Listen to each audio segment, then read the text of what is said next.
சும்மா ஒரே ஒரு வேறு ஒன்றும் தேவையில்லாததெல்லாம் சொன்னாங்க. இதில் வந்து என்ன செய்யணும்னா 2 கிராம் இதில் ஒன்றும் எதுவுமே நிறைய இதுக்கான வேலைகளே கிடையாது, கம்மியாக வேலை தான். இது நல்லா என்ன செய்யணும்னா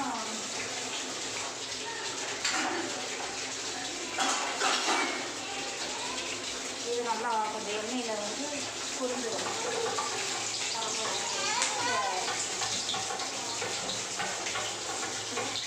ரெண்டு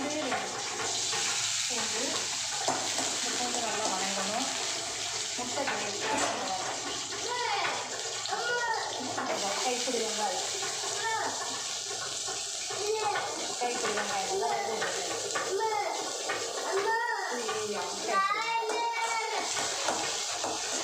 இது சாதாரண முட்டை, 2 முட்டைகளை அவசரமாக வைக்கிற ஒரு சின்ன முட்டை கிரேவி.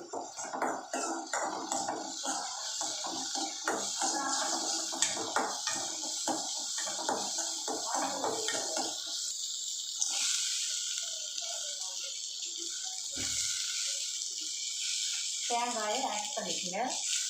கொஞ்சம் தேங்காய் ரொம்பவும் சேர்க்கணும்னா அளவாக இருந்தால் போதும்.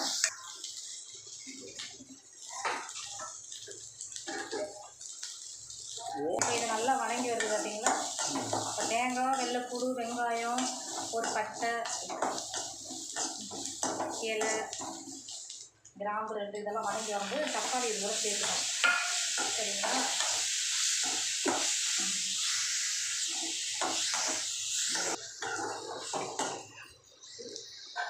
இப்போ வந்து இது கொஞ்சம் வணங்கணும்னு சொன்னால் லைட்டாக நீங்கள் வந்து கொஞ்சம் உப்பு சேர்த்துக்கணும். ஒன்றும் பிரச்சனை இல்லை.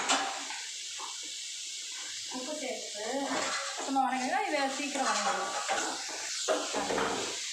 கொஞ்சம் இஞ்சி பூண்டு பேஸ்ட் வந்து இதை கண்டிப்பாக சேர்த்துக்காங்க. ஏன்னா நம்ம வந்து முட்டை கிரேவி உடச்சி ஊற்றி வைக்கிறோமா, அதனால் வந்து கொஞ்சம் இஞ்சி பூண்டு பேஸ்ட்டு கண்டிப்பாக தேவைப்படும்.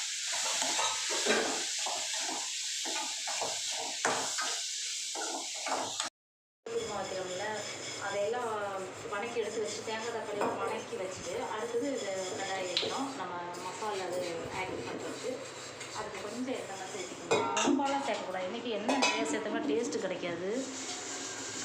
போதும், இவ்வளோ தான் சேர்க்கணும். இவ்வளோ தான் இருக்கணும், எண்ணெய் இவ்வளோ தான் இருக்கணும். பாருங்கள், கடுகெல்லாம் நிறைய போடக்கூடாது. இதை பார்த்தீங்களா? இப்போ அடுத்தது வந்து எண்ணெய் காஞ்சிருச்சு. எண்ணெய் காஞ்சிருச்சு. இப்போ வந்து நம்ம என்ன செய்யணும், ரொம்பலாம் கடுகு வேண்டாம், கொஞ்சமாக போட்டுக்குவோம். எண்ணெய் பொரிஞ்சு வருது. இதுக்கு வந்து அதிகமான வெங்காயம்லாம் சேர்த்தோம்னு வச்சுங்களேன், டேஸ்ட்டு கிடைக்காது. அதனால் அரைக்கிறதுக்கு மட்டும் கொஞ்சம் சின்ன வெங்காயம் சேர்த்துக்கிட்டே போதும். இப்போ அடுத்தது வந்து இதுக்கு போட போகிறது என்னென்னா ஒரு 4 பச்சை மிளகா தான். இப்போ கடுகு பொரியட்டும். ஒரு 4 பச்சை மிளகா போடுவோம். இது கிளைமேட் வந்து இந்த இதாக இருக்கிறதுனால பிடிச்சி பார்த்தீங்களா? அடுத்தது நம்ம பச்சை மிளகா போட்டு கொஞ்சம் தண்ணி பச்சை மிளகா போட்டு கொஞ்சம் தண்ணி தான் நிற்கணும். நல்லா பச்சை மிளகா வணங்கிட்டோம்னா அப்படியே இந்த கருவேப்பிலை ரொம்ப கருவேப்பிலை எதுவுமே கொஞ்சம் சிம்பிளாக கொஞ்சம் கம்மியாக இருக்கிறது செய்கிற டேஸ்ட்டு ரொம்பவே நல்லா கிடைக்கும். பார்த்தீங்களா?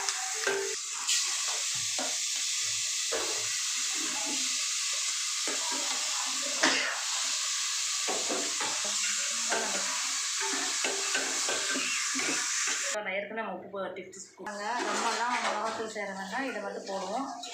இதை அப்படி வந்து இந்த வந்து கொஞ்சம் காயப்பொடி இதை சேர்த்துக்கணும். ஏன்னா முட்டை நம்ம சேர்க்கறதுனால கொஞ்சம் காயப்பொடி இருக்கும். கொஞ்சம் மஞ்சத்தூள் சேர்த்துங்க, தேவைப்பட்டால் சேர்த்துங்க, இருக்கும்போது எண்ணெய் இருக்காது.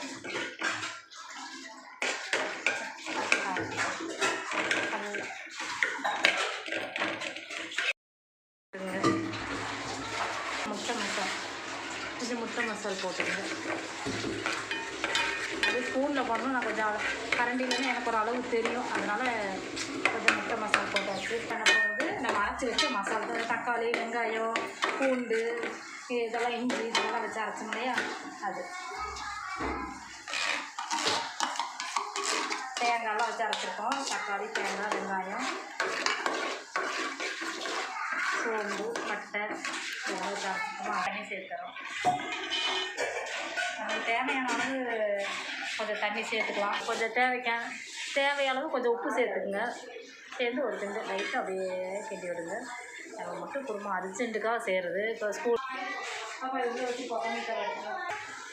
இப்போ பாருங்கள் நல்லா கொதித்து வந்துடுச்சு.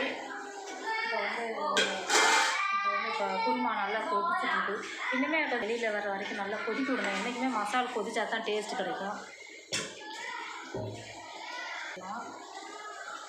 சரினா நம்ம முட்டையை உடச்சி ஊற்றுறோம். இந்த இருக்குங்கள இந்த முட்டையை நம்ம உடச்சி ஊற்றுறோம். நம்ம கம்மியாக இருக்கனால தக்காளி முட்டை குருமா. இதை நீங்கள் என்ன செய்கிறீங்கன்னா அப்படியே கலந்து வைக்கணும். இப்போ நம்ம முட்டை உடச்சி ஊற்றுனதுக்கப்புறம் இப்போ பார்த்தீங்கன்னா எப்படி பார்த்தீங்கன்னா நல்லா அப்படியே இருக்குது. இப்போ பார்த்தீங்கன்னா கொதிச்சு வருது. நம்ம கலந்து ஏன்னா முட்டை நம்ம தக்காளி முட்டை குருமாகும் போது நம்ம கிண்டி தான் விடணும். ஏன்னா ஒரு பக்கம் முட்டை அப்படியே இருக்கும், அதனால் டேஸ்ட்டு கிடைக்காதனால முட்டையை நம்ம உடச்சி விடுறோம். இதில் வந்து கொஞ்சம் நம்ம வந்து இப்போ கொதிச்சு வந்துடுச்சு. கொதிச்சு வந்தது என்ன செய்யறாங்க, நல்லா கிண்டி விட்டுருங்க. நல்லா கிண்டி விடணும். நல்லா அந்த முட்டையெல்லாம் வந்து பார்த்திங்களா தெரியாத அளவுக்கு அப்படியே அழகாக நல்ல மனம் எப்படி வருது பார்த்திங்களா. கொத்தமல்லி தர அப்படியே தூவி விட்டுற வேண்டியதான். ஒரு இப்போ அழகான முட்டை தக்காளி முட்டை குருமா ரெடி. நல்லா இது தோசைக்கு சாப்பாட்டுக்கு இது எல்லாமே யூஸ் பண்ணலாம். ரொம்ப நல்லாயிருக்கும். செஞ்சு சாப்பிடுங்க. 10 நிமிஷம் இடையில அழகாக செஞ்சு கொடுக்கலாம். எதையும் எதிர்பார்க்க வேண்டிய